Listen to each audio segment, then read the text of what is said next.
বেগম খালেদা জিয়ার চিকিৎসার জন্য বিএনপির নেতাকর্মীরা বারবার ধর্ণা দিয়েছে, আন্দোলন করেছে। তার পরিবারের পক্ষ থেকে বারবার প্রেসিডেন্ট শেখ হাসিনার কাছে আহ্বান জানিয়েছে বেগম খালেদা জিয়ার একটু চিকিৎসার জন্য। বেগম খালেদা জিয়ার চিকিৎসা হয়নি। আজকে বেগম খালেদা জিয়া এই মানুষের কথা চিন্তা করে মানুষের ভোটের অধিকার ফিরিয়ে দেওয়ার আন্দোলনে বেগম খালেদা জিয়া তার বক্তব্যে উনি বলেছিলেন, এই বাংলাদেশই আমার সব, এই বাংলাদেশের মানুষকে ছেড়ে আমি বেগম খালেদা জিয়া কোথাও যাব না। আপনারা শেষ পর্যন্ত দেখেছেন সে চিকিৎসার জন্য বাংলাদেশের বাইরে যায়নি। আজকে বাংলাদেশেই থাকলেন উনি।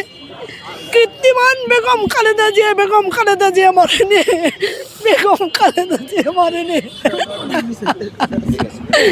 বেগম খালেদা জিয়া বেঁচে আছে বাংলাদেশে 19 কোটি মানুষের হৃদয়ে। বেগম খালেদা জিয়া বেঁচে আছে।